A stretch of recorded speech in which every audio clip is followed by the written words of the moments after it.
Surat Najm 31, 32. Ini salah satu obat Al-Quran untuk penyakit hati manusia. Ini juga sudah disampaikan sebagai khutbah oleh Ustadz Abdul Rahim 2 Jumat yang lalu. Mari kita mulai ayat 31. A'udzu billahi minasyaitonir rajim. Walillahi ma fis samawati wa ma fil ard liyajziyal ladzina asa'u bima amilu wa yajziyal ladzina ahsanu bil husna.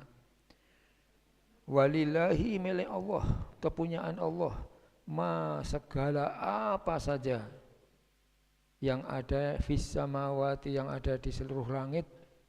Kalau satu langit samaun, ini samawat banyak langit.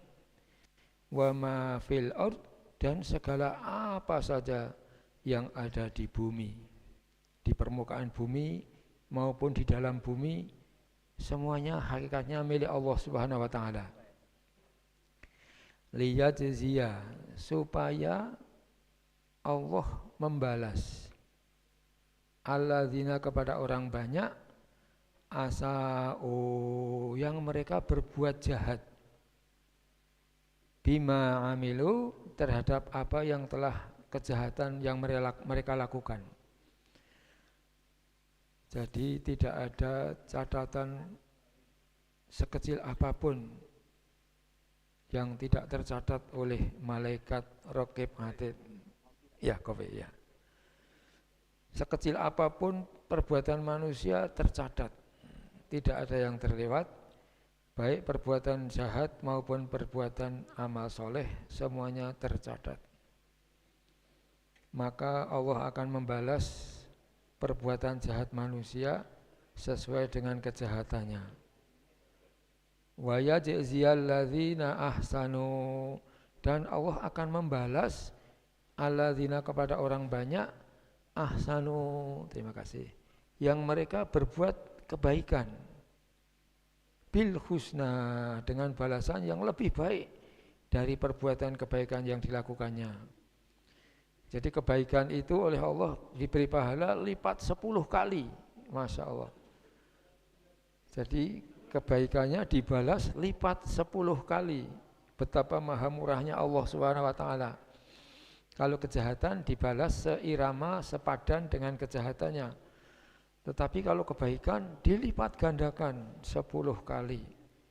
Sampai tak terhingga, terserah Allah. Nah, jadi disinilah Allah maha pemurah. Kemudian ayat 32, nah ini yang betul-betul nanti menyangkut penyakit hati. Siapa orang-orang yang diberi pahala lipat ganda tadi, yaitu pahalanya itu ujungnya di surga, surganya Allah. Alladzina, yaitu orang banyak, yajtanibuna, yang mereka senantiasa meninggalkan, senantiasa menjauhi, kabairul ismi, dosa-dosa besar. Jadi kabir itu besar, ismun dosa, kabairul ismi, dosa-dosa besar. Nah, ini perlu kita pelajari nanti, dosa-dosa besar ini apa saja. Jadi orang-orang tadi meninggalkan, menjauhi dosa-dosa besar. Wal fawahisha, dan menjauhi perbuatan-perbuatan keji. Fahisah, satunya bentuk mufrad, bentuk singlenya itu fahisah, perbuatan keji, jamaknya fawahish, perbuatan-perbuatan keji. Bapak-bapak, ibu-ibu, kalau keluar dari toilet bisa buang air kecil, bisa buang air besar, apa doa kita? Doa kita kepada Allah yaitu alhamdulillahilladzi azhaba 'anil adza wa 'afani.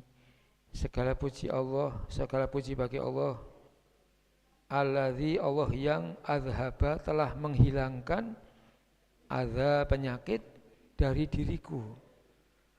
Kalau tidak bisa buang air kecil, tidak bisa buang air besar, jadi penyakit. Saya punya saudara di Jogja, kakak saya langsung, suatu pagi nggak bisa buang air kecil. Waduh. Dia mengira kurang minum, terus malah minum banyak. Waduh, tambah sakit, tambah nggak bisa. Akhirnya ngontak saudara yang lain, dibawa ke rumah sakit, ternyata harus dioperasi, kena prostat. Masya Allah. Sekali operasi biayanya 40 juta. Masya Allah. Jadi tidak bisa buang air kecil itu luar biasa, susah sekali. Nah, jadi kalau keluar dari toilet, kita berdoa, Alhamdulillahilladzi azhaba, segala puji bagi Allah yang telah menghilangkan ani dari diriku, al-adza penyakit, wa afani dan telah menyehatkan aku. Kemudian Rasul menambahkan doa, Allahumma tahhir qalbi minan nifaq wa hassin farji minal fawahish. Nah, ini ada kata fawahish ini.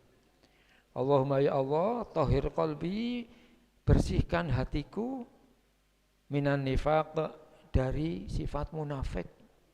Karena selama di toilet itu kita bisa diam beberapa saat, pikiran bisa kemana-mana, bisa timbul sifat penyakit munafik.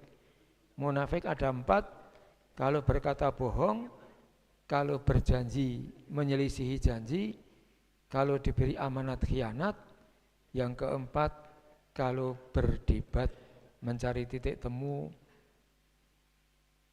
curang. Nah, jadi kalau orang 4 sifat munafik ini ada dalam dirinya, maka dia munafik sejati. Satu sifat munafik pun jangan sampai lekat dalam diri kita, harus dilepas. Maka kita berdoa kepada Allah, Allahumma tahhir qalbi, ya Allah sucikan hatiku, bersihkan hatiku minan nifaq, dari sifat munafik, wa hassin farji, selamatkan kemaluanku, minal fawahish, dari perbuatan-perbuatan yang keji. Maka ayat 32 ini ada kata fawahish.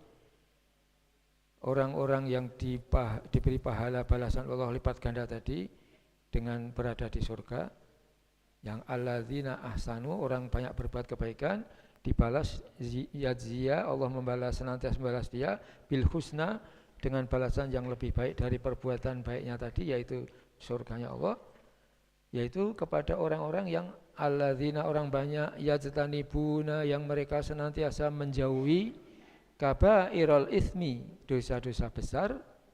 Nanti harus dipelajari ini apa saja dosa-dosa besar. Wal fawahish, dan perbuatan-perbuatan keji. Illal lamam, kecuali kesalahan-kesalahan kecil saja. Kesalahan-kesalahan kecil.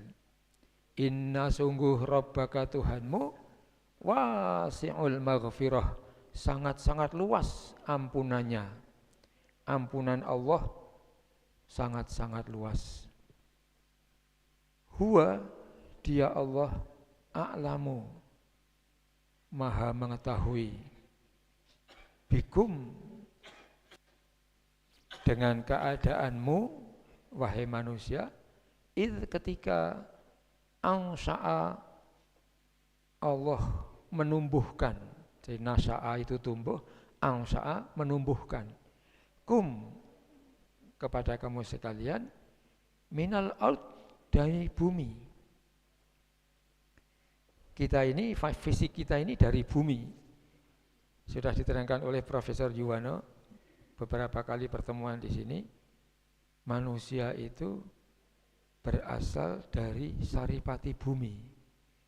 Bumi yang ditumbuhkan Allah dengan tanaman-tanamannya, ada padi, jagung, ada cabai, ada tomat, ada mangga, macam-macam dimakan manusia. Lalu Allah dari makan tadi, Allah menciptakan sperma untuk laki-laki, Allah menciptakan telur untuk perempuan. Semuanya Allah yang memproses.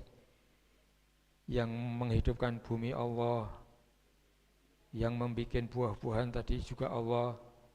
Lalu manusia makan, juga diberi kesehatan, kemampuan oleh Allah, diberi alat pencernaan oleh Allah. Kemudian dari makanan tadi, saripati bumi diciptakan menjadi sperma laki-laki dan telur perempuan. Kemudian setelah ditumbuhkan tadi menjadi sperma dan telur, wa'idh, dan ketika antum, keadaan kamu sekalian hai manusia, ajinnatun, dalam keadaan sebagai janin. Janin itu juga ditumbuhkan oleh Allah dari konsepsi pertemuan sperma dan telur. Hanya manusia diberi peran untuk menikah dan bertemu. Maka sperma bertemu dengan telur, konsepsi yang mempertemukan juga Allah Subhanahu wa ta'ala, yang menumbuhkan juga Allah. Jadi semuanya Allah. Apa peran manusia? Kecil banget. Nah, jadi wa'idh, dan ketika antum, kamu sekalian manusia, ajinnatun, dalam keadaan sebagai janin, fi butuni ummahatikum, di perut-perut ibu-ibumu. Fala tuzakku, maka janganlah kamu sekalian merasa suci anfusakum, akan dirimu. Ini menggetarkan sekali. Ini dikhotbahkan oleh Ustadz Abdul Rahim 2 Jumat yang lalu di mimbar ini. Jangan sampai kita ini merasa diri kita ini suci. Karena huwa, dia Allah, a'lamu, lebih mengetahui, bi, terhadap man, orang, ittaqa, yang bertakwa kepada Allah. Yang tahu hanyalah Allah Subhanahu wa ta'ala. Kita tidak tahu dengan keadaan manusia ini. Allah yang tahu. Masya Allah, luar biasa sekali. Jadi ini ngobati orang-orang yang NPD tadi. Ngobati orang-orang yang NPD itu sombong, merasa diri paling hebat, merasa diri lebih dari orang lain, haus pujian, tidak ada empati dengan orang lain, pokoknya sekendak-kendak dirinya. Masya Allah. Ini ayat-ayat ini kalau kita baca dan kita hayati, kita renungkan, wah luar biasa sekali. Allah melarang, jangan, harus ditinggalkan, karena ini larangan. Jangan, tuzakku, kamu sekalian merasa suci, anfusakum, akan diri-dirimu. Karena huwa, dia Allah, a'lamu, yang lebih mengetahui, bimanittaqo, dengan orang yang bertakwa kepada Allah. Bapak-bapak, ibu-ibu dan saudara-saudara, umat Muhammad seluruh dunia ini yang paling baik adalah Abu Bakar.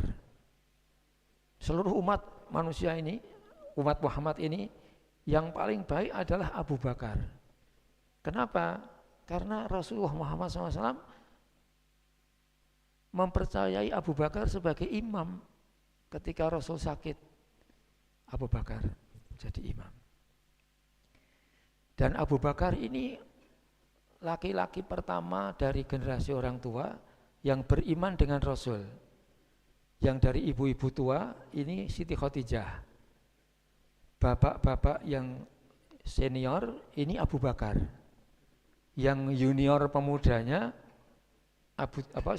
Ali bin Abi Thalib. Ini pemuda yang pertama kali beriman. Abu Bakar ini orang yang mempercayai apa yang disampaikan oleh Rasul ketika Rasul bercerita tentang Isra Mi'raj. Bahkan Abu Bakar mengatakan, kalaupun ceritanya Rasul, ceritanya Muhammad lebih dari itu, aku percaya. Masya Allah. Jadi Abu Bakar ini luar biasa sekali. Akhirnya Allah mentakdirkan dia, Abu Bakar, sebagai sahabat terdekat Rasul dan juga mertua Rasul. Kisahnya bagaimana Abu Bakar bisa beriman dengan Rasul pernah disampaikan oleh Ustadz yang mengisi tausiah musibah di rumah Profesor Arsyad. Waktu itu kami ikut hadir, ustaznya menjelaskan Abu Bakar ini pernah bermimpi sesuatu mimpi yang tidak cerita kepada siapapun. Nah, ketika Abu Bakar ini bertemu dengan Rasulullah, ini Rasulullah mengatakan, wahai saudaraku Abu Bakar, bagaimana dengan mimpimu yang begini itu? Loh, Abu Bakar ini tidak cerita kepada siapapun, tapi Rasulullah tahu. Nah, dari situlah Abu Bakar lalu percaya bahwa Muhammad ini utusan Allah.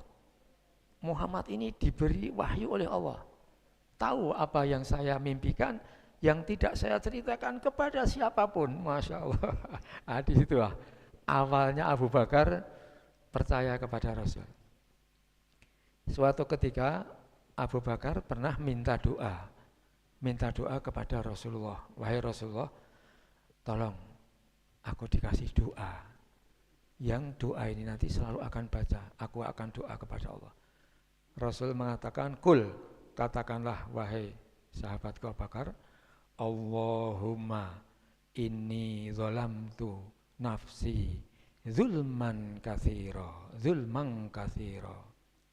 wala yaghfiru dzunuba illa anta faghfirli maghfiratan min indika warhamni innaka antal ghafurur rahim. Ini doa yang diberikan Rasul kepada Abu Bakar, orang umat yang terbaik dalam seluruh umat Muhammad ini. Katakanlah wahai saudaraku Abu Bakar, Allahumma ya Allah, ini sungguh aku zalamtu nafsi, aku telah menzalimi diriku, zulman katsira, dengan kezaliman yang banyak. Zalim itu apa ibu-ibu, bapak-bapak? Zalim itu menempatkan sesuatu bukan pada tempatnya. Nah, ini kalau kita masang kancing baju, ini yang nomor 2, yang kedua lubangnya. Nah, kalau ketiga gini kan selincu. Nah, ini zalim. Ya. Jadi Pak Edi Armanto mahasiswa kuliah dengan sepatu untuk sepak bola. Yang ada mau pakai sepatu sepak bola masuk ke ruang kuliah, itu boleh. Nah, ini kata Rasul kepada Abu Bakar, Allahumma ya Allah, ini sungguh aku zalamtu, aku telah mendolimi diriku, nafsi, zulman katsira, dengan kezaliman yang banyak. Wala yaghfiru dzunuba, dan tidak ada dosa-dosa yang bisa diampuni, tidak ada yang bisa mengampuni dosa-dosa, tidak ada yang bisa mengampuni dosa-dosa illa anta, kecuali engkau ya Allah. Faghfirli, maka ampunilah akan semua dosa-dosaku. Maghfiratan, dengan ampunan, min indika, dari sisimu ya Allah. Warhamni, dan kasih sayangilah aku ya Allah. Rahmatilah aku ya Allah. Cintailah aku ya Allah. Innaka, sungguh engkau ya Allah, anta, ya engkau lah ya Allah, al-ghafurur rahim, yang maha pengampun lagi maha penyayang. Agak panjang doanya. Saya kira kalau nggak bisa bahasa Arab, bahasa apapun boleh. Allah maha tahu segala bahasa. Saya ulang lagi, Allahumma ya Allah, ini sungguh aku zalamtu nafsi, aku telah menzalimi diriku, zulman katsira, dengan kezaliman yang banyak. Wala yaghfiru dzunuba, tidak ada yang bisa mengampuni semua dosa-dosa illa anta, kecuali engkau ya Allah. Faghfirli, maka ampunilah semua dosa-dosaku ya Allah. Maghfiratan, dengan ampunan, min indika, dari sisimu. Warhamni, dan kasih sayangilah aku, rahmatilah aku. Innaka antal ghafurur rahim, sesungguhnya engkau ya Allah, ya engkau lah al-ghafur, yang maha pengampun, ar-rahim, yang maha penyayang. Masya Allah. Nah, sampai sini dulu bapak-bapak, ibu-ibu, sebagai awal. Mohon apa yang bisa disampaikan oleh bapak dan ibu untuk kita semua. Kita mulai Prof. Edi Armanto. Ini bapak-bapak, ini kajian kita ini asalnya dari Pak Edi. Jadi Pak Aidi melihat kehidupan para mahasiswa dan kolega-koleganya, silakan Pak Aidi.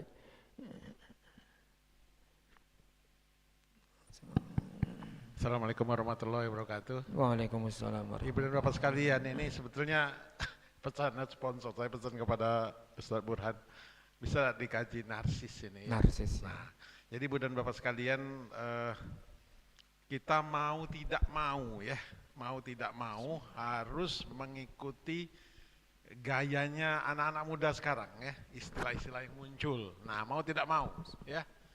Tadinya saya tidak mau, itu istilah-istilah populer yang tapi dipaksa oleh keadaan, mau tidak mau ikut, karena mereka bicara masalah istilah-istilah itu, ya. Misalnya contohnya suhu, istilah itu kan, itu Pak Joko sudah nulis, makanya saya jelaskan itu suhu itu apa kan. Nah kemudian muncul istilah baru narsis, muncul istilah baru lagi membuli, nah itu muncul istilah baru lagi perundungan dan segala macam itu kan. Sampai-sampai pemerintah dalam hal ini Departemen Pendidikan ya, Pendidikan Tinggi memberikan kepada kita sebagai dosen-dosen ini kursus memahami istilah-istilah itu ya. Nah, artinya penting ya memahami istilah itu. Kita tidak bisa kalau kita tidak, saya sebagai guru tidak bisa memahami bahasa-bahasa mahasiswa itu, maka saya tidak berhasil mendidik dia. Nggak nyambung. Nggak nyambung, karena bahasa dia itu beda dengan bahasa kita. Itu loh masalahnya. Nah sekarang ada satu istilah muncul di kalangan mahasiswa, narsis. Saya bingung apa itu narsis. Makanya saya coba kita kaji apa itu narsis. Nah ternyata narsis itu, ya. Narsistik. Ya narsistik itu berasal dari bahasa Yunani kuno. Ya, berasal dari bahasa Yunani kuno. Nah saya minta kepada ini, apa nih bahasa Arabnya? Ya. Oh ternyata bahasa Arabnya an-narjasiyah. An-narjasiyah. Sebenarnya bahasa Arab ini an-narjasiyah ini ya. Nah, ini bahasa Arabnya itu ya. Nah, itu nanti kalau mau dikaji lebih dalam silakan saja, tapi yang jelas ini penyakit hati. Ada 5 penyebabnya. 5 penyebabnya munculnya narsis itu. Narsis dalam konteks negatif ya. Narsis itu secara sederhana artinya suka dirinya sendiri. Jadi kalau seseorang menyukai dirinya sendiri itu berlebihan ya. Menyukai dirinya sendiri berlebihan. Bahasa agama kita ujub. Iya, nah menakjubi diri sendiri. Nah, iya itu berbahaya. Jadi ada 5. Pertama adalah sombong. Nah itu, sombong ini sudah banyak dibahas oleh Al-Quran. Saya kira tadi juga Ustaz Burhan sudah menjelaskan ya, banyak ya. Kemudian yang kedua ujub. Ya, ujub itu. Nah, jadi ujub itu bangga diri ya. Yang ketiga ria ya, nah suka pamer ya, jadi 1 sombong, 2 ujub, 3 ria, 4 kurang empati, ya keras hati lah ya, tidak bisa memahami perasaan orang lain gitu loh ya. Nah itu, yang kelima adalah pamer amal, jadi 5 itu. Nah pamer amal, saya ulangi, sombong, ujub, ria, kurang empati, pamer amal. Nah kemudian Allah Subhanahu wa taala menjelaskan di dalam Al-Qur'an ini ada 2 orang ya, jelas dicontohkan. Kalau kita dalam sehari-hari tidak boleh nyebut orang si A, si B, si C ya, tapi Al-Qur'an menyebutkan 2 orang ini adalah contoh orang yang narsis ya. Nah ini, karena sangat ekstrim. Pertama adalah Fir'aun ya. Nah kita boleh menyebut nama orang ya apabila Quran menyebut. Kalau Quran menyebut ya kita sebut. Tapi kalau Quran tidak menyebut nama orang jangan disebut ya. Nah itu. Yang kedua Korun. Nah 2 orang ini ya. Nah kemudian ciri-ciri narsis ini ya, NPD ini ya. 1 itu ada 7 ciri. 1 merasa diri sangat istimewa. Sangat istimewa, dia merasa dirinya paling istimewa karena dia narsis itu sendiri adalah suka dirinya sendiri. Yang kedua, dia orang butuh pujian, pengakuan yang terus-menerus. Jadi dia butuh pujian terus-menerus. Kalau tidak ada pujian dia tidak bisa hidup. Contohnya Fir'aun itu kan. Kemudian yang ketiga, kurang empati atau kurang memahami bagaimana perasaan orang lain. Kemudian yang keempat, orang NPD ini berusaha bagaimana caranya mengeksploitasi orang lain. Jadi suka mengeksploitasi orang lain. Yang kelima adalah citra, ya. Jadi dia suka pencitraan atau status, ya. Yang keenam, tidak tahan kritik dia. Jadi tidak tahan kritik. Jadi dia termasuk kalau dia sudah pendapat itu, kita coba benari begini, enggak, pokoknya pendapat saya seperti itulah. Nah, itulah contohnya si Fir'aun dengan Korun itu, ya. Tidak mau, tidak tahan kritik, ya. Kemudian ada permasalahan hubungan sosial yang bermasalah. Jadi 7 dia, cirinya.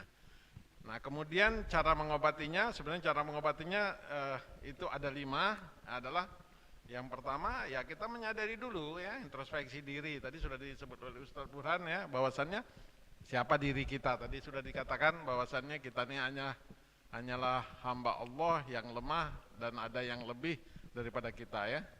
Kemudian yang kedua tawadu, yang merendahkan diri kita bahwa kita ini tidak ada apa-apa. Kemudian yang ketiga bersyukur, istighfar, dan yang keempat ini yang lebih penting dan sangat penting untuk jangka panjang. Bergaullah dengan orang yang soleh. Nah, kita alhamdulillah ada Pak Soleh di sini, ya. Jadi kita tertolong. Bergaullah, itu yang paling penting. Jangan keluar dari sini, jangan keluar dari kita-kita ini. Kalau kita keluar dari sini, nah saru kita dibuatnya. Bergaullah dengan orang yang soleh, orang yang punya misi dan visi menuju jalan Allah, menuju surga Allah, ya. Kemudian yang keenam, yang kelima, yang terakhir adalah di universitas, ibu dan bapak sekalian, itulah yang kita suka kritik. Ngapa kita nih ngajari mahasiswa nih selalu bicara. Nah itu terus, ya, dia ajari. Oh, presentasi, you presentasi. Tapi tidak pernah diajari, tidak ada mata kuliahnya, bagaimana cara mendengar. Nah itu juga, jadi yang kelima ini adalah belajar mendengar kita. Mendengar, jadi saya ulangi, pertama introspeksi diri, yang kedua tawadu, yang ketiga bersyukur dan istighfar, kemudian yang keempat bergaul dengan orang soleh, yang kelima banyak mendengar dan menolong. Mendengar, mendengar itu penting ternyata, ya. Ya itu saja tambahan daripada saya, ya. Ya mudah-mudahan ada manfaat. Wabillahi taufiq wal hidayah. Wassalamualaikum warahmatullahi wabarakatuh. Waalaikumsalam warahmatullahi wabarakatuh. Terima kasih Prof. Edi Armanta, luar biasa, Masya Allah. Jadi kita sudah mendapatkan poin-poin inti, mudah-mudahan bisa mudah kita tangkap untuk dipakai dalam kehidupan sehari-hari. Jadi memang NPD ini sekarang sedang hangat, ya. Narsis tadi, narsis. Jadi narsisnya saja itu di bidang personality, kepribadian orang, sesuatu yang ada di dalam, yang nanti perwujudannya ya menjadi action, menjadi perbuatan, menjadi kelakuan sehari-hari. Kembali ke Muzammil dan Mudathir itu, Pak. Muzammil itu membangun diri, fondasi, hubungan ke atas, mohon kekuatan kepada Allah. Lalu Mudathir itu mulai action, mulai berdakwah. Jadi Rasul sebelum berdakwah itu diperkuat dulu fondasinya. Ibarat bangunan ini yang fondasi dalam tanah itu enggak kelihatan. Semakin tinggi bangunan, kan fondasinya makin dalam. Saya cerita sedikit, ketika terjadi gempa hebat di Jogja, bangunan-bangunan yang fondasinya itu di bawahnya dikasih pasir. Ada seorang insinyur teknik sipil, ketika menggali fondasi, kalau fondasinya 1 meter, digali 120, yang 20 cm dikasih pasir dulu. Setelah pasir, baru mulai dipasang batu-batu, sehingga ketika gempa besar itu, bangunan itu kokoh, ikut gempa-gempa saja, tapi enggak roboh dia. Nah ini kelenturan dalam hidup. Ternyata ini menjadi falsafah dalam kehidupan ini juga, manusia perlu memegang prinsip, tetapi lentur, tidak kaku. Nah, jadi berikutnya Ustadz Ibar, ada sesuatu yang bisa disampaikan Ustadz Ibar? Oh ya, Ibu ada bertanya dulu? Ya silakan Bu.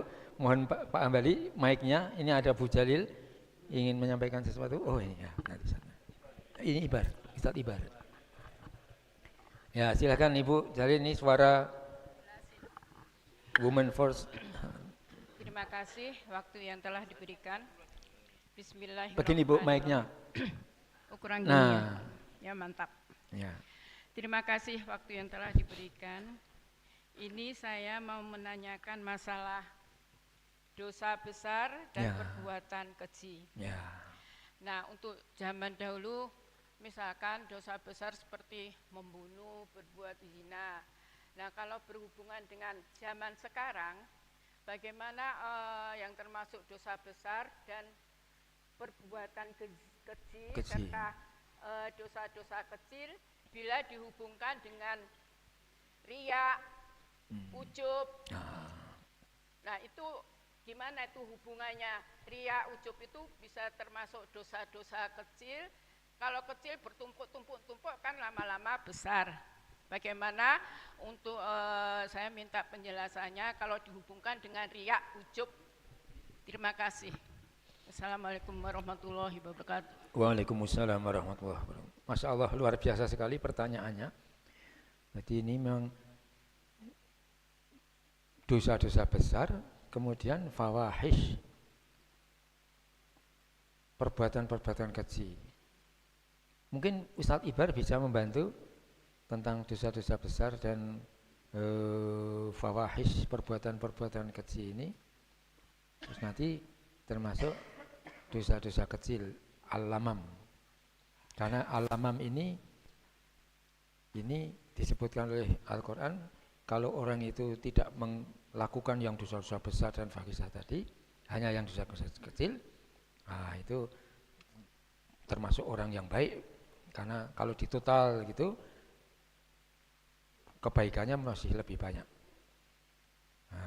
Jadi mohon Ustadz Ibar bisa sampaikan informasinya.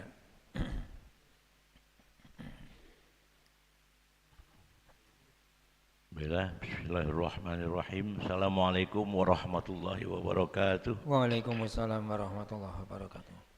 Sebelum saya berpartisipasi untuk menjawab, saya mengawali dengan ayat Al-Quran yang tadi sudah dibacakan oleh Ustaz Burhan, di mana ayat tersebut diawali dengan walillahi ma fis samawati wa ma fil ard dan seterusnya. Ini setiap awalan ayat yang memberikan pernyataan dari Allah Subhanahu wa taala bahwasanya kepunyaan Allah lah apa yang ada di langit dan apa yang ada di bumi. Ini menunjukkan bahwasanya tidak ada yang luput dari pandangan Allah terhadap sifat dan perbuatan manusia. Ini bisa kita lihat dalam sebuah riwayat hadis bahwasanya Rasulullah SAW ketika membacakan ayat dalam Al-Quran surah Al-Baqarah ayat 284 yang kita sudah sama-sama tahu, dalam hadis tersebut Rasulullah membacakan ayat tersebut, lillahi ma fis samawati wa ma fil ard wa in tubdu ma fi anfusikum au tukhfuhu yuhasibukum bihillah. Kepunyaan Allah lah apa saja yang ada di langit dan apa saja yang ada di bumi. Wa in tubdu ma fi anfusikum, dan apa saja yang kamu nyatakan yang bersumber dari dalam hatimu, au tukhfu, atau kamu menyembunyikannya, yuhasibukum bihillah, maka niscaya kedua amalan tersebut akan dihisab oleh Allah Subhanahu wa taala. Ketika Rasulullah SAW membacakan ayat ini, ternyata ada di antara sahabat yang merasa keberatan dengan ayat ini. Kemudian mereka datang kepada Rasulullah dalam keadaan berjongkok. Mereka berkata, ya Rasulullah, kami telah melaksanakan apa yang telah dibebankan kepada kami. Kami sholat, kami berjuang, kami berpuasa, dan kami bersedekah. Akan tetapi ya Rasulullah, mengenai ayat yang kau bacakan tadi, sungguh kami berat untuk melaksanakannya. Maka dengan itu Rasulullah SAW berkata, apakah kalian hendak mengatakan sebagaimana yang dikatakan oleh ahli-ahli kitab sebelum kalian? Mereka mengatakan sami'na wa asoina, kami dengar akan tetapi kami lalai. Maka katakanlah, kata Rasulullah, sami'na wa ata'na ghufranaka rabbana wa ilaikal masir. Kami dengar, kami taat, ghufranak, ampuni dosa kami ya Allah, wa ilaikal masir, dan kepadamulah tempat kami kembali. Ini menunjukkan kekuasaan Allah tidak hanya secara zahiriah, namun secara batiniah yang dikerjakan oleh manusia itu diketahui dan akan mendapatkan balasan dari Allah. Sehubungan dengan pertanyaan Ibu tadi, kalau boleh bisa bantu menjawab, bahwasanya dosa-dosa tentunya kita mengetahui ada dosa yang dilakukan oleh fisik dan ada dosa yang dilakukan oleh hati. Maka kedua dosa ini hendaklah ada metodenya untuk agar supaya Allah Subhanahu wa taala mengampuni. Kalau seandainya di dalam hukum Islam semua perbuatan dosa maka hendak dirajam atau dikisos, maka di dalam kehidupan kita bernegara Indonesia ini tidak berlaku hukum seperti itu. Misal membunuh, dalam hukum Islam harus kisos, dibunuh. Seperti mencuri, maka sanksi hukumannya adalah potong tangan. Yang menjadi pertanyaan adalah kita di Indonesia ini banyak yang melakukan pembunuhan, mencuri, akan tetapi mereka tidak termasuk di dalam hukum yang diberatkan kepada mereka akan hukum Islam. Maka cara Allah Subhanahu wa taala untuk menghapuskan dosa-dosa ini dengan cara kafaroh. Kafaroh itu adalah diuji oleh Allah Subhanahu wa taala sehingga ujian itu betul-betul mereka rasakan penderitaan yang begitu berat. Sebenarnya ujian itu adalah sebagaimana pernah kami sampaikan, mayusibul muslima min nasobin, tidaklah kami timpakan ujian kepada orang mukmin itu dengan kecelakaan, wala wasobin, tidak pula dengan kemelaratan, wala hazani wala hammin, tidak pula kami uji mereka dengan kegundahan, wala hazanin, kami tidak uji mereka dengan kepedihan, wala aza, kami tidak uji mereka dengan rasa sakit, wala ghammin, kami tidak uji mereka dengan keduka citaan, hatta syaukati yusyakuha, sehingga ujian itu laksana tertusuk duri, illa kecuali kafarallahu biha min khotoya. Semua itu kami jadikan kafarah atau tebusan atas dosa-dosa yang pernah dulu mereka lakukan yang belum bertobat kepada Allah Subhanahu wa taala. Akan tetapi dosa-dosa yang dilakukan oleh hati seperti ghibah, namimah, sum'ah dan lainnya, maka Allah Subhanahu wa taala akan menghendaki manusia yang pernah melakukan dosa dengan hatinya agar bertaubat dengan taubatan nasuha. Sebagaimana yang kita ketahui sabda Rasulullah, ya bena Adam, innaka law ataitani biqurabil ardi khotoya summa laqitani la tusyriku bi syai'a la ataituka biqurabiha maghfirah. Kata Allah dalam hadis kursi, wahai anak Adam, jika engkau datang kepadaku dengan membawa dosa yang seberat bumi, summa laqitani la tusyriku bi syai'a, akan tetapi kalian datang kepadaku dengan tidak membawa dosa syirik, la ataituka biqurabiha maghfirah, maka aku akan datang kepada kalian dengan membawa ampunan yang seberat bumi itu pula. Maka dari itu ada dua dosa, dosa hati dan dosa fisik yang kita kerjakan, maka Allah memiliki cara. Maka dari itu Allah mengawali lillahi ma fis samawati wa ma fil ard, menunjukkan bahwasanya tidak ada yang luput dari pandangan Allah terhadap dosa-dosa yang kita kerjakan, baik dosa fisik maupun dosa batin ya.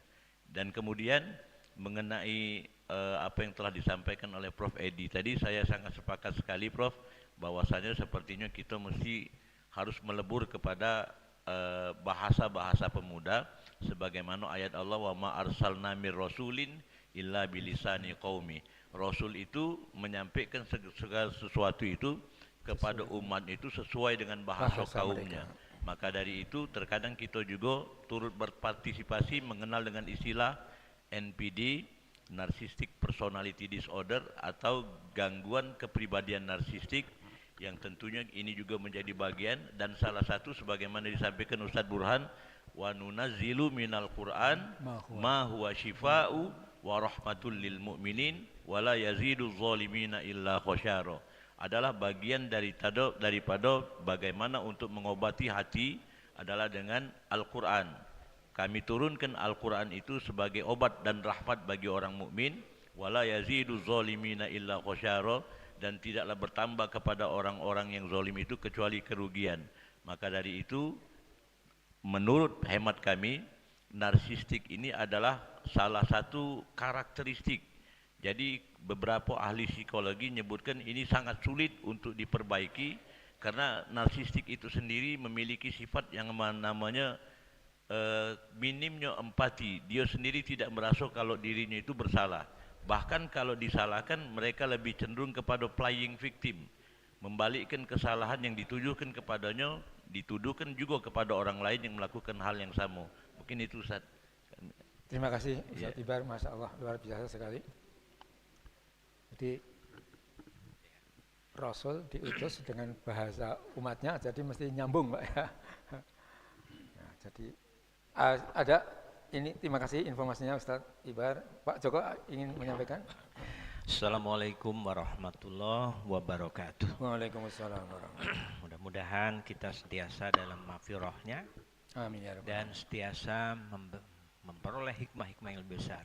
Amin ya rabbal. Ibu-ibu, bapak-bapak, majelis tadabur dan wabil khusus kepada Pak Ustadz Burhan. Menurut pandangan saya pagi ini adalah kajian-kajian yang sangat luar biasa. Okay? 3 surat sekaligus dengan cuplikan-cuplikannya. Menurut hemat kami tidak ada yang baru. Semua kejadian di bumi alam ini sudah ada dalam Al-Quran. Ya, tidak ada yang baru. Tadi ada istilah-istilah. Tidak ada yang baru ini. Menurut hemat saya begitu. Bahkan An-Najm 31 itu diawali dengan lillahi mafis samawati wa mafil ard. Itu menurut hemat kami adalah peringatan.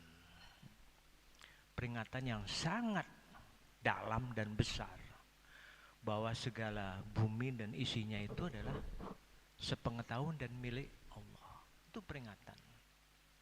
Sehingga saya membaca ayat pagi ini, saya minta tolong Pak Burhan yang selalu menyampaikan tema judul itu, jangan terlalu malam Pak. Pernah dulu jam 11 malam, pernah setengah 12. Maksud saya, kami lah tidur, jadi pagi-pagi tidak sempat. Tapi kalau kayak tadi malam, jam 8 lewat-lewat, nah itu sempat buka. Maksudnya untuk memberikan kajian referensi ya. Jadi saya merasa membaca ayat ini, Al-Quran itu dialog Pak. Dialog kita dengan Allah ini. Saya merasakan ini dialog. Karena di sini ada ilmu yang diberikan bahwa ini ya, saya bacakan ilalak mama inna robbaka wasi'ul maghfirah. Jadi boleh melakukan dosa itu kecil-kecil gitu ya. Karena ternyata rahmat Allah itu lebih besar. Ini menurut hemat saya ini dialog nih Ustadz Ibar. Nah, cuman yang jelas memang tidak boleh ya. Al-Hujarat dengan Al-Luqman. Ini contoh bahwa di Luqman itu disebutkan kita seringkali doanya ikhlas dan pasrah. Ketika naik pesawat, ketika naik kapal misalnya Ustadz Nur pergi ke mudik ke Air Kati, begitu naik speedboat, naik speedboat agak begitu speedboat itu agak goyang dikit, apalagi ada anginnya dikit, nah mulai doanya tuh cak ikhlas nih. Apalagi naik pesawat, ketika naik pesawat, nak bergantung dengan siapa? Bergantung dengan kuping kita inilah. Begitu naik pesawat, begitu disebutkan sama krunya, para penumpang mohon jangan dilepas seatbeltnya itu karena cuaca kurang baik. Nah mulai doa itu, mulut tuh dah doanya itu luar biasa. Nah bahkan saya pernah dapat cerita dari beberapa orang yang kena apa namanya itu jet itu sampai doanya turbulensi sampai ke bawah, balik lagi ke sombong kita. Lupa doa tadi. Alhamdulillah selamat. Cuman sebatas itu. Mestinya bisakah jangan nunggu naik perahu, naik speedboat, naik kereta mobil maupun naik pesawat, keikhlasan berdoa kualitasnya itu sama dengan ketika kita dalam keadaan masalah. Karena kejadian ini kan kita tidak tahu. Nah, bisa nggak meningkatkan kualitas ibadah kita ini ketika kita berdoa itu ikhlasnya itu sama dengan waktu nak kejadian. itu kira-kira. Jadi ada satu hal yang saya ingin sampaikan pada kesempatan ini, dari 3 surat ini ujung-ujungnya bertobat. Dari 3 surat ini kalau dilihat ujung-ujungnya bertobat. Artinya kita ini ya kalau merasa salah dikit walaupun merasa benar, bertobatlah. Tetap walaupun merasa benar, Nabi sudah dijamin itu masih tetap sholat taubat, masih istighfar. Nah, kalau bisa itu kita lakukan supaya kualitasnya. Jadi zikir membasahi lidah kita ini kalau bisa dalam keadaan apapun itu dilakukan, apalagi usia-usia kita ini sudah tidak. Nah, kira-kira begitu. Barangkali bagus sekali, dan saya sependapat, setuju, dan memang dalam hadis seseorang itu tergantung temannya. Hadis itu selibar, tapi aku tidak tahu persis bunyinya. Jadi seseorang itu sangat tergantung dengan bagaimana temannya.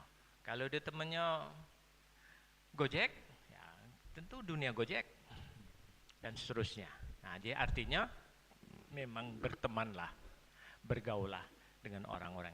Dan satu hal lagi, bahwa ilmu ini menurut hemat saya memang tidak bisa ditunggu. Ilmu itu harus dicari, harus digapai. Nah, inilah majelis tadabbur. Ini luar biasa. Sekali lagi terima kasih para penyitas, para penyampai mencari ayat-ayat yang kontekstual sehingga surat-surat ini berhubungan, dan ini sangat baik. Mohon maaf, terima kasih. Disimpulkan oleh Pak Ustadz Kakanwil, tapi sebelumnya mungkin Pak Danato, termasuk Ustadz Nur. Ustadz Nur dulu, baru Danato. Terima kasih Pak Joko, luar biasa sekali, banyak sekali poin-poin yang luar biasa. Betul Pak, para sahabat Nabi itu, mudah-mudahan juga kita, kalau pas ngaji Quran itu merasa Quran itu untuk dirinya, memang harus begitu. Jadi nangis terseduh-seduh, otomatis nangis terseduh. Jadi ini Pak, lebih-lebih ini dibaca di malam-malam sepi itu, yang seperti yang kita bahas di Muzammil kemarin itu. Di malam hari yang sepi itu, kita lebih meresap membaca begini, Masya Allah, luar biasa sekali. Jadi betul Pak Joko. Terima kasih, saya diingatkan, mudah-mudahan nanti lebih cepat lagi. Saya ini juga malam mencari-cari, mencari-cari gitu, kadang-kadang terlalu malam ya nggak sempat. Nanti mudah-mudahan bisa saya percepat informasinya, terus supaya bisa dikaji. Tadi malam juga sudah diingatkan Pak Ambali, cepat-cepat di-share supaya nanti semuanya bisa siap. Terima kasih Ustadz Ibar sudah memberikan informasi. Ini sudah membaca, ini Pak Ustadz Ibar sudah membaca ini, bahwa yang kita kaji adalah ayat-ayat ini. Nah, luar biasa, memang harus terus-menerus diulang-ulang dan dihayati, diulang-ulang, diresapi. Mudah-mudahan bisa menjadi ilmu yang bermanfaat. Sering dibaca kalau kita menghadiri jenazah itu Pak, irji'i ila rabbiki radhiyatam mardiyah. Kembalilah kepada Allah dengan keadaan yang dipanggil itu ridho, dan Allah juga ridho dengan dia. Sedangkan kita ini nggak tahu kapan dipanggil Allah. Hari Kamis yang lalu Pak, Kamis sore, saya ini punya kenalan orang pintar. Itu sepertinya orang ini diberi ilmu kenabian. Saya sekolah di Medan, itu dia tahu dari Palembang ini. Pak D ini sekolah di Medan, nilainya 3,25 atau Pak D. Loh, Bapak kok tahu? Ya pokoknya ada yang ngasih tahu saya, masalah. Nah itu orang ini, Kamis yang lalu sedang mancing di Banten, rumahnya Kertapati. Tiba-tiba dipanggil Allah, habis makan, tidak lapar makan, terus terjatuh. Lalu dokter mungkin mengatakan ini tekanan darah rendah. Tapi kalau kita agama ini datang ajalnya. Masya Allah. Jadi Kamis sore sedang mancing, karena dia itu senang mancing, karena kalau mancing itu latihan sabar ya. Dipanggil Allah. Malam Jumat kami diberitahu, kami cari informasinya, dimakamkan setelah Jumat. Maka saya Jumat di Masjid Kertapati, dekat UPB, unit pembagi beban, dari stasiun Kertapati, terus lurus nanti Pasar Sungki ke kanan, terus sampai ujung.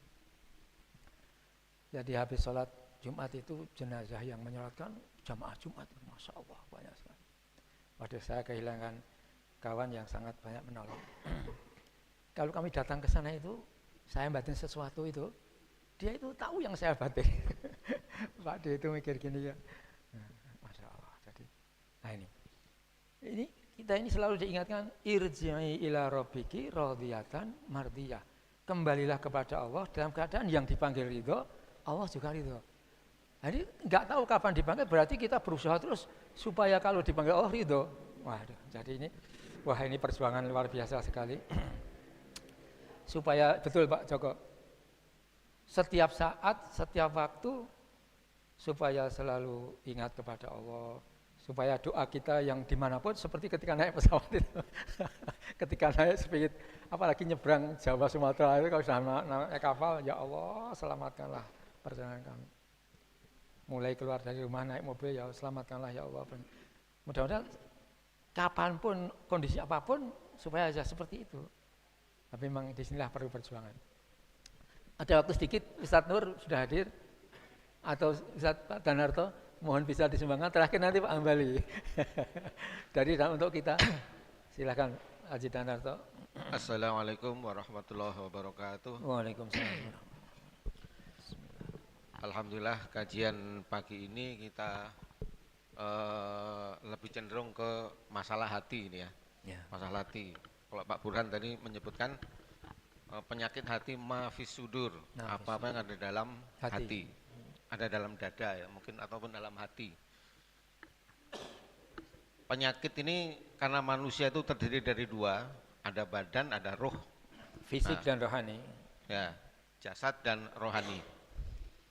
Kalau penyakit badan ini bisa kita ketahui ketika kita sakit ya. Kalau demam ketahuan tuh. Tapi kalau hati ini sedang sakit nih biasanya nggak tahu gitu. Kita sedang sakit apa sedang sehat. Nah ini sayangnya tidak ada alat ya mengukur penyakit hati itu seperti apa. Ya, jadi kalau dilihat dari lahiriah penyakit badan bisa kita rasakan, tetapi kalau penyakit hati tidak bisa dikesan dengan mudah. Kemudian penyakit badan ini, kalau orang kena penyakit badan itu biasanya berusaha untuk menyembuhkan, ya berusaha untuk menyembuhkan. Tetapi kalau orang yang sakit hatinya itu rata-rata tidak disembuhkan, bahkan kadang-kadang dibiarkan. Kalau penyakit badan itu biasanya kalau kita sakit itu ngasih tahu orang, hati-hati kamu makannya ya, makannya itu jangan terlalu banyak gula, jangan terlalu banyak kolesterol, jangan makan gorengan, itu ngasih tahu. Tapi kalau penyakit hati ini kadang-kadang ngajak orang, lah ini yang bahaya ini, ngajak orang untuk sama-sama sakit. Kamu jangan deket sama si Fulan, Fulan itu gini. Sifatnya ujub, sombong, yang tadi disebut narsis tadi, itu ngajak. Tapi kalau penyakit batin itu enggak, kalau penyakit badan itu enggak. Yang berbahaya lagi penyakit batin ini, kalau dia itu sakitnya udah kelewatan, itu ngajak untuk merusak orang lain, bahkan membunuh orang lain karena penyakit batin itu. Dan yang lebih berbahaya lagi kalau sudah memang udah tingkatan penyakit batin ini sudah sampai tinggi sekali tekanannya, dia akhirnya bunuh diri. Nah ini yang lebih berbahaya lagi itu bunuh diri. Nah jadi penyakit batin ini coba kita mestinya ini lebih kita menjadikan perhatian ya. Kadang-kadang penyakit batin ini muncul itu kita tidak sengaja. Contohnya misalnya sholat sunnah ya, sholat sunnah. Ketika kita sholat sunnah, masjid itu masih kosong, kita udah datang, itu kita kepinginnya sholat itu ya betul-betul tidak diketahui oleh orang ya, tidak kepingin ria. Tapi begitu ada orang datang, itu perasaan itu bisa berubah itu. Alhamdulillah, ternyata saya ada yang tahu juga ya. Itu muncul, itu tidak secara disadari. Ya. Terus penyakit badan itu kelihatan itu. Makanannya itu kelihatan. Tetapi kalau penyakit batin ini kalau dibiarkan, ini akan menjadi kronis, dan yang tadi disebutkan oleh Profesor Edi tadi, itu menjadi narsis ya, menjadi narsis yang sulit disembuhkan karena memang sudah kronis. Nah, yang ditakutkan kita sini di sini yang hadir di sini itu punya penyakit hati yang kita tidak tahu seberapa besarnya. Ya. Kalau dokter fisik itu biasanya memberitahu, kamu jangan banyak makan yang menyebabkan diabetes kamu meningkat, yaitu makan nasi.